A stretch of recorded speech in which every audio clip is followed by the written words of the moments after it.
வணக்கம். இன்றைய முக்கிய செய்திகள்.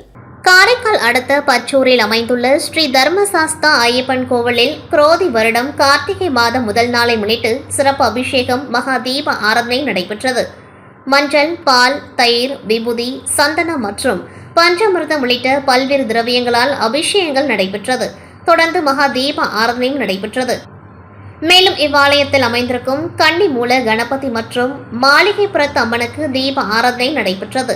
இன்று கார்த்திகை முதல் நாள் என்பதால் ஏராளமான ஐயப்ப பக்தர்கள் கலந்து கொண்டு சபரிமலைக்கு செல்ல விரதம் மேற்கொள்ள இன்று ஐயப்பனின் புனித மாலை அணிந்து கொண்டார்கள். கேரள மாநிலத்தில் சபரிமலையில் உள்ள ஐயப்பனை தரிசிக்க இந்தியாவின் பல்வேறு மாநிலங்களில் இருந்தும் கார்த்திகை மாதம் முதல் ஐயப்ப பக்தர்கள் மாலை அணிவித்து ஒரு மண்டலம் விரதமிருந்து சபரிமலை செல்வர்.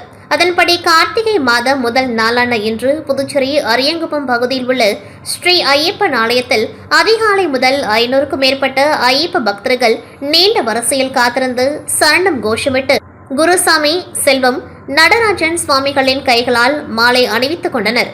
முன்னதாக ஐயப்ப சுவாமிக்கு பல்வேறு அபிஷேகம் செய்யப்பட்டு தீப ஆராதனை காண்பிக்கப்பட்டது. இதற்கான ஏற்பாடுகளை ஆலய நிர்வாகிகள் செய்திருந்தனர்.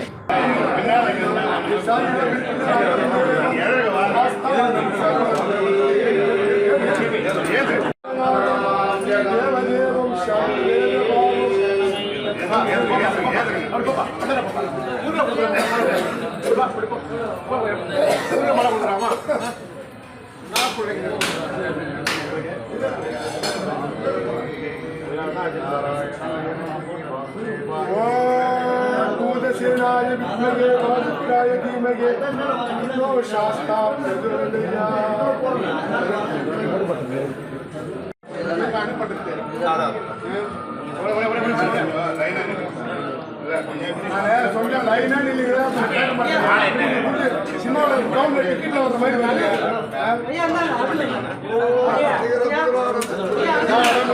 शास्त्रमुद्रां गुरुमुद्रां नमाम्यहं बलमुद्रां सत्यमुद्रां युद्धमुद्रां नमाम्यहं शान्तमुद्रां सत्यमुद्रां विरदमुद्रां नमाम्यहं सत्यमुद्रां बाधिसदामि.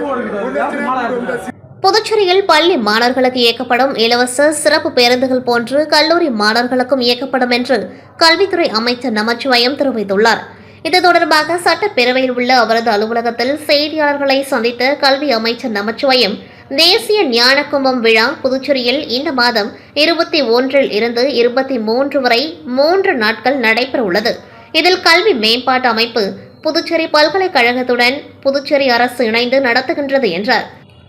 இந்திய அறிவு முறைகளை கொண்டாடுதல் மற்றும் கல்வியில் தாய்மொழி கல்வியை செயல்படுத்துவதே இதனுடைய நோக்கம் என்று கூறிய நமச்சிவாயம், இதன் மூலமாக நம்முடைய நவீன கல்வி பண்பாடு, இந்திய அறிவினுடைய மறுமலர்ச்சி இவற்றையெல்லாம் ஒருங்கிணைக்கப்பட்டு கொண்டாடுகின்ற நிகழ்வாக ஞானகும்பம் வடிவமைக்கப்பட்டுள்ளதாக தெரிவித்தார்.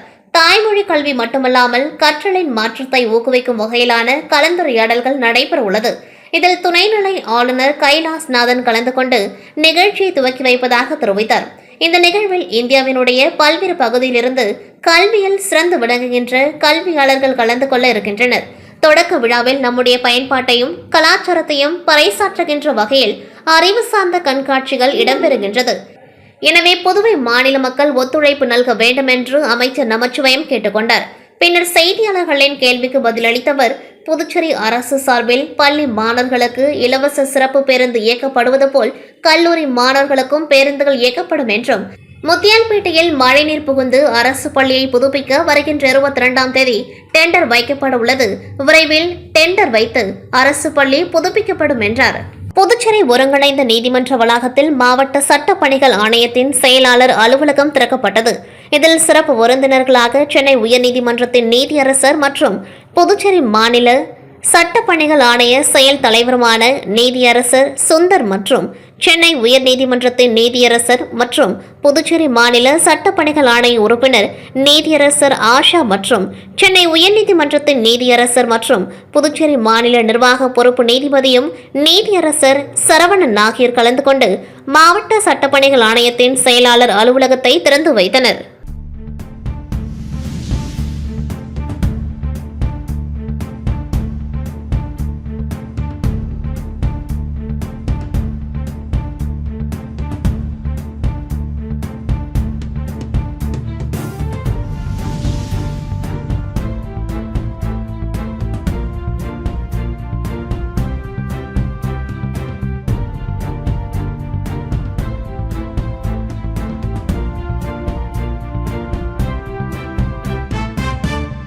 புதுச்சேரி கிருஷ்ணா நகரில் நவீன வசதிகளுடன் டியோ ஹீலிங் தெரப்பி மையத்தை தொகுதியின் சட்டமன்ற உறுப்பினர் ஜான்குமார் துவக்கி வைத்தார். டியோ ஹீலிங் தெரப்பி மையமானது தமிழகம் முழுவதும் பல்வேறு கிளைகளுடன் செயல்பட்டு வருகின்றது. மேலும் தனது கிளையை புதுச்சேரியில் விரிவாக்கம் செய்யும் வகையில் புதுச்சேரி அடுத்த கிருஷ்ணா நகரில் அதிநவீன வசதிகளுடன் குலுகுலு அறையுடன் கூடிய டியோ ஹீலிங் தெரப்பி மையம் புதிதாக அமைக்கப்பட்டுள்ளது. இதன் திறப்பு விழா இன்று நடைபெற்றது. இந்த விழாவில் சிறப்பு விருந்தினராக கலந்து கொண்ட தொகுதியின் சட்டமன்ற உறுப்பினர் ஜான்குமார் ரிப்பன் வெட்டியும் குத்துவிளக்கேற்றியும் திறந்து வைத்தார். தொடக்க விழாவுக்கு வந்திருந்த சட்டமன்ற உறுப்பினருக்கு சால்வைகள் அணிவித்தும் பூங்கொத்துகள் கொடுத்தும் சிறப்பான வரவேற்பு அளிக்கப்பட்டது. இந்த திறப்பு விழாவில் டியோ ஹீலிங் தெரப்பி மையத்தை சேர்ந்த நிர்வாகிகள், பங்குதாரர்கள், ஊழியர்கள், நண்பர்கள் என ஏராளமான பொதுமக்கள் என அனைவரும் திரளாக கலந்து கொண்டார்கள்.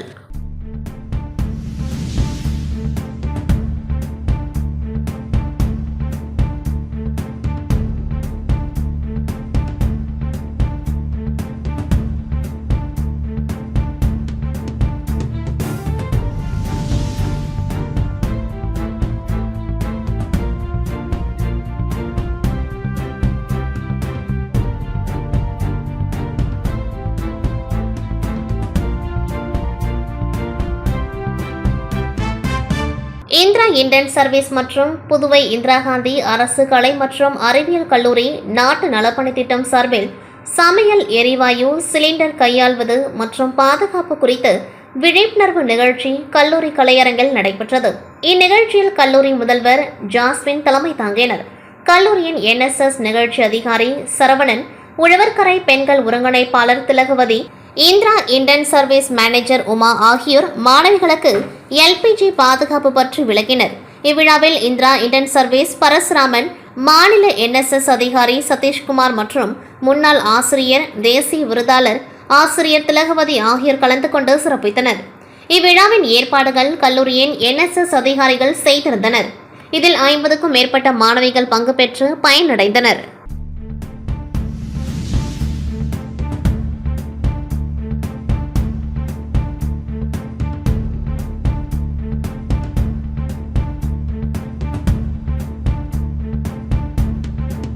புதுச்சேரி மாநிலம் காரைக்கால் மாவட்டத்தில் உள்ள நகர பகுதிகளில் நாள்தோறும் சரியாக குப்பை அள்ளப்படவில்லை என்று பொதுமக்கள் மாவட்ட நிர்வாகத்திடம் புகார் அளித்துள்ள நிலையில் இன்று மாவட்ட ஆட்சியர் மணிகண்டன் அதிகாலை திடீரென்று சைக்கிளில் பல்வேறு நகர பகுதிகளில் அரசு அதிகாரிகளுடன் ஆய்வு செய்தார். அப்பொழுது நகர பகுதிகளில் குப்பைகள் அள்ளப்படுகிறதா என்றும் பல்வேறு வீட்டுக்கு நேரடியாக சென்று குப்பைகளை எடுத்து செல்ல துப்புரவு பணியாளர்கள் வருகின்றார்களா என்று மாவட்ட ஆட்சியர் கேட்டறிந்தார். மேலும் பல்வேறு பகுதிகளில் மாவட்ட ஆட்சியர் சைக்கிளில் சென்றபொழுது பொதுமக்கள் மாவட்ட ஆட்சியர் மணிகண்டன் அவர்களை சந்தித்து பல்வேறு கோரிக்கைகளை வைத்தனர். அப்பொழுது மாவட்ட ஆட்சியர் நடவடிக்கை எடுப்பதாக உறுதியளித்தார். இந்த நிலையில் மாவட்ட ஆட்சியர் மணிகண்டன் இன்று திடீரென்று சைக்கிளில் சென்று பல்வேறு பகுதிகளில் மக்களை சந்தித்த சம்பவம் பொதுமக்களிடையே பெரும் வரவேற்பை பெற்றுள்ளது.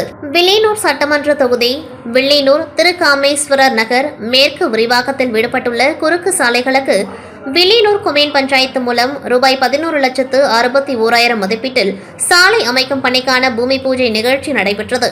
இந்நிகழ்ச்சியில் தொகுதியின் சட்டமன்ற உறுப்பினரும் சட்டமன்ற எதிர்க்கட்சி தலைவருமான சிவா அவர்கள் கலந்து கொண்டு சாலை அமைக்கும் பணியினை பூஜை செய்து துவக்கி வைத்தார்.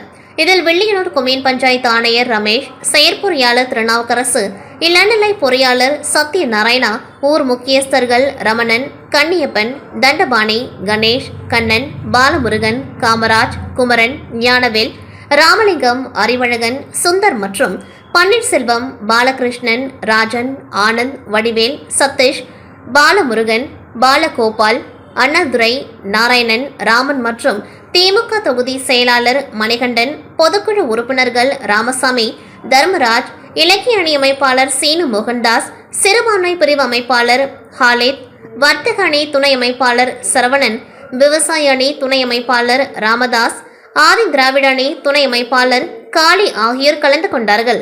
புதுச்சேரி முன்னாள் முதலமைச்சர் நாராயணசாமி இன்று செய்தியாளர்களை சந்தித்தார். அப்பொழுது ஜம்மு காஷ்மீர் சட்டமன்ற தேர்தலில் இந்திய கூட்டணிக்கு மக்கள் வாக்களித்துள்ளனர். இதனால் அரசியல் பழிவாங்கும் நோக்கத்தோடு மாநில அந்தஸ்து வழங்க முடியாது என கூறி வருகின்றனர். மத்தியில் காங்கிரஸ் ஆட்சி அமைந்தால் ஜம்மு காஷ்மீருக்கு மாநில அந்தஸ்து 370வது ஷரத்து கொண்டுவரப்படும். புதுச்சேரிக்கு மாநில அந்தஸ்து வேண்டும் என தொடர்ந்து வலியுறுத்துகின்றோம். என்ஆர் காங்கிரசும் இதை வலியுறுத்தியது. பாஜனதாவும் தேர்தல் அறிக்கையில் குறிப்பிட்டது. ஆட்சி அமைந்து 3½ ஆண்டாகியும் மாநில அந்தஸ்து வழங்கவில்லை. புதுச்சேரிக்கு மாநில அந்தஸ்து வழங்கும் எண்ணம் மத்திய அரசுக்கு இல்லை என பிரதமர் மோடி அரசு பதிலளித்துள்ளது. புதுவை மக்களின் எண்ணங்களை மத்திய பாஜனதா அரசு புறக்கணிக்கின்றது. வாக்குறுதியை நிறைவேற்றாமல் பாஜனதா ஏமாற்றி வருகின்றது. முதலமைச்சர் ரங்கசாமி மாநில அந்தஸ்து பெற எந்த நடவடிக்கையும் எடுக்கவில்லை. தேர்தலுக்காக மக்களை ஏமாற்றி வாக்குகளை வாங்கி என்ஆர் காங்கிரஸ் பாஜக பெற்றுள்ளது. காங்கிரஸ் ஆட்சி வந்தால் புதுச்சேரிக்கு மாநில அந்தஸ்து பெறுவோம். மின்துறை அமைச்சர்கள் மாநாட்டில் பங்கேற்ற அமைச்சர் நமச்சிவாயம் ப்ரீபெய்ட் திட்டத்தை மாற்றி போஸ்ட்பெய்ட் திட்டத்தை அமல்படுத்த வேண்டும் என கோரிக்கை வைத்துள்ளார். மின்துறையை என்ஆர் காங்கிரஸ் பாஜனதா அரசு சீரழித்து வருகின்றது. முதலமைச்சர் தீபாவளிக்கு முன்பு ரேஷன் கடைகளை திறந்து அரிசி, கோதுமை, பாமாயில், மளிகை பொருட்கள் விநியோகம் செய்வோம் என கூறினார். தீபாவளிக்கு 10 கிலோ அரிசி, 2 கிலோ சர்க்கரை வழங்கப்படும் என்றார். மேட்டுப்பாளையத்தில் இந்த திட்டத்தை முதலமைச்சர் துவக்கி வைத்தார். ஆனால் எந்த ரேஷன் கடையும் திறக்கவில்லை. ரேஷன் கடைகளுக்கு வாடகை தரவில்லை. ஊழியர்களுக்கு சம்பளம் தரவில்லை. இப்பொழுது அங்கன்வாடிகளை தேடி வருகின்றனர். முதல்வர் ரங்கசாமி வாக்குறுதியை நிறைவேற்றவில்லை. மக்கள் ரேஷன் கடைகளை தேடி சுற்றி வருகின்றனர். ரூபாய் 1000 மதிப்பு பொருட்களை ரூபாய் 500க்கு வழங்குவோம் என ரங்கசாமி கூறினார். அதுவும் தரவில்லை. புதுச்சேரி மக்களை தொடர்ந்து என்ஆர் காங்கிரஸ் பாஜனதா அரசு ஏமாற்றி வருகின்றது. சில இடங்களில் வழங்கிய அரிசியும் தரமற்றதாக உள்ளது. இதில் மிகப்பெரிய அளவில் கையூட்டு பெறப்பட்டுள்ளது. எம்எல்ஏ சிவசங்கரனை ரவுடி ராமு மிரட்டியுள்ளார். அவரை காவல்துறை கைது செய்யவில்லை. அதிகாரத்தில் உள்ளவர்கள் அவருக்கு பாதுகாப்பு அளிக்கின்றனர். முதலமைச்சர், அமைச்சர்கள் ரவுடிகளுக்கு சாதகமாக உள்ளதால் காவல்துறை செயல்பட முடியவில்லை. நான் முதல்வராக இருந்த பொழுது 13 ரவுடிகள் குண்டர் சட்டத்தில் கைது செய்தேன். அமைச்சர் நமச்சிவாயம் எங்கள் ஆட்சியில் எதிர்க்கட்சியில் இருந்தது போல் பேசுகின்றார். பல முக்கிய துறைகளை வகித்து பதவி சுகம் அனுபவித்த நமச்சிவாயம் காங்கிரஸ் ஆட்சியில் சட்ட ஒழுங்கு கெட்டுவிட்டது என கூறுகின்றார். அப்பொழுது ஏன் அவர் இதை எதிர்க்கவில்லை? அமைச்சர் பதவியை ராஜினாமா செய்துவிட்டு வெளியே செல்லவில்லை. ஆயுள் தண்டனை கைதி ஒருவரை விடுதலை செய்ய நமச்சிவாயம் என்னிடம் சிபாரிசு கேட்டார். அவரை விடுதலை செய்ய முடியாதென உறுதியாக நான் கூறினேன். நமச்சிவாயம் என்னை பற்றியும் ஆட்சியை பற்றியும் விமர்சித்தால் அவர் எந்த ரவுடிக்காக பரிந்துரை செய்தார் என பொதுமக்களிடம் பகிரங்கமாக தெரிவிப்பேன். தனது சொத்தை காப்பாற்ற பாஜனதாவில் சேர்ந்து அமைச்சரான நமச்சிவாயம் நாவடக்கத்துடன் பேச வேண்டும். புதுச்சேரியில் சட்ட ஒழுங்கு கெட்டுப்போக முதலமைச்சர் ரங்கசாமி, அமைச்சர் நமச்சிவாயம் தான் காரணம். இது புதுச்சேரி மக்களுக்கு தெரியும். புதுச்சேரியிலும் மருத்துவர்களுக்கு பாதுகாப்பு இல்லாத நிலை உள்ளது. அவர்களுக்கு உரிய பாதுகாப்பை அரசு வழங்க வேண்டும். காங்கிரஸ் கட்சி தலைமை அனுமதி கொடுத்தால் புதுச்சேரி மாநிலத்தில் 30 தொகுதியில் எந்த தொகுதியில் வேண்டுமானாலும் போட்டியிடுவேன் என கூறியவர் தொடர்ந்து ரேஷன் கடைகளில் வழங்கப்படும் அரிசியை காட்டி தரமற்றுள்ளதாக அவர் தெரிவித்தார். புதுச்சேரி நெல்லித்தோப்பு தொகுதிக்குட்பட்ட குயவர்பாளையம் சுப்பிரமணியர் கோவில் வீதியில் அமைந்துள்ள ஸ்ரீ முத்து விநாயகர் வள்ளி தேவா சமேத ஸ்ரீ முத்து குமாரசுவாமி தேவஸ்தானத்தில் அமைந்துள்ள சிவபெருமானுக்கு நேற்று அன்னாபிஷேக விழா வெகு விமர்சையாக நடைபெற்றது. தொடர்ந்து சுவாமிக்கு சிறப்பு பூஜைகள் நடைபெற்று மகா தீப ஆராதனை காண்பிக்கப்பட்டது. இதில் திரளான பக்தர்கள் கலந்து கொண்டு சுவாமியை வழிபட்டனர். இதற்கான ஏற்பாடுகளை ஆலய அறங்காவல் வாரிய தலைவர் டாக்டர் கணேஷ், துணைத் தலைவர் ரமேஷ் என்ற சிவராமன், செயலாளர் கோபால், பொருளாளர் கணேஷ், உறுப்பினர் இந்திரா, நிர்வாக அதிகாரி செந்தில்குமார் உள்ளிட்டோர் சிறப்பாக செய்திருந்தனர். இதேபோல் உழவர்கரை தொகுதிக்குட்பட்ட ஜவஹர் நகரில் அமைந்துள்ள அருள்மிகு ஸ்ரீ நல்லாண்ட முத்து மாரியம்மன் மற்றும் அருள்மிகு அபிராமி உடனுரை அமிர்த கண்டேஸ்வரர் திருக்கோவிலில் அன்னாபிஷேக விழா வெகு விமர்சையாக நடைபெற்றது. இந்த சிவபெருமானுக்கு பால், தயிர், தேன், இளநீர் உள்ளிட்ட பல்வேறு வாசனை திரவியங்களால் அபிஷேகம் செய்யப்பட்டு சிறப்பு பூஜைகள் நடைபெற்று மகா தீப ஆராதனை காண்பிக்கப்பட்டது. இதில் திரளான பக்தர்கள் பலர் கலந்து கொண்டு சுவாமியை வழிபட்டனர். பின்னர் பூஜையில் கலந்து கொண்ட அனைவருக்கும் பிரசாதம் வழங்கப்பட்டது. இதற்கான ஏற்பாடுகளை ஆலய அறங்காவலர் குழு நிர்வாகிகள் சிறப்பாக செய்திருந்தனர். இதேபோல் புதுச்சேரி முதலியார்பேட்டை, காராமணிக்குப்பம், உழந்தை கீரபாளையம் எல்லையில் அமைந்துள்ள அருள்மிகு ஸ்ரீ சக்திவேல் பரமானந்தர் சித்தர் பீடத்தில் அன்னாபிஷேக விழா விமர்சையாக நடைபெற்றது. நேற்று சித்தர் பீடத்திற்கு இளநீர், நெய், பால், தேன், 108 இளநீர் உள்ளிட்ட அபிஷேகம் செய்யப்பட்டது. தொடர்ந்து அன்னத்தில் அலங்காரம் செய்யப்பட்டு அபிஷேகம் சிறப்பாக நடைபெற்றது. அதனைத் தொடர்ந்து சிறப்பு பூஜைகள் நடைபெற்று மகா தீப ஆராதனை காண்பிக்கப்பட்டது. பக்தர்கள் பலரும் கலந்து கொண்டு தரிசனம் செய்தனர். இதற்கான ஏற்பாடுகளை கோவில் நிர்வாகிகள் கலியமூர்த்தி, கிருஷ்ணமூர்த்தி, கோபி என்ற கோபாலமூர்த்தி, பாஸ்கர், கோவிந்தசாமி, அப்பாசாமி இவர்கள் தலைமையில் அருள்பணியாளர் இளங்கோ மற்றும் நடராஜன், வெள்ளையர் இவர்களின் ஏற்பாட்டிலும் விழா சிறப்பாக நடைபெற்றது. தொடர்ந்து அனைவருக்கும் பிரசாதம் வழங்கப்பட்டது. இதேபோல் புதுச்சேரி எல்லைப்பிள்ளைச்சாவடி விவேகானந்த நகரில் அமைந்துள்ள அருள்மிகு வலம்புரி செல்வ விநாயகர் ஆலயத்தில் அன்னாபிஷேக விழா விமர்சையாக நடைபெற்றது. தொடர்ந்து சுவாமிக்கு பல்வேறு வாசனை திரவியங்களால் அபிஷேகம் செய்யப்பட்டு அன்னத்தால் அலங்காரம் செய்யப்பட்டு அன்னாபிஷேக விழா விமர்சையாக நடைபெற்றது. தொடர்ந்து சிறப்பு பூஜைகள் நடைபெற்று மகா தீப ஆராதனை காண்பிக்கப்பட்டது. இதில் திரளான பக்தர்கள் கலந்து கொண்டு சுவாமியை வழிபட்டனர். இதற்கான ஏற்பாடுகளை ஆலய அறங்காவலர் குழு நிர்வாகிகள் சிறப்பாக செய்திருந்தனர். இத்துடன் செய்திகள் நிறைவடைகின்றது. நன்றி, வணக்கம்.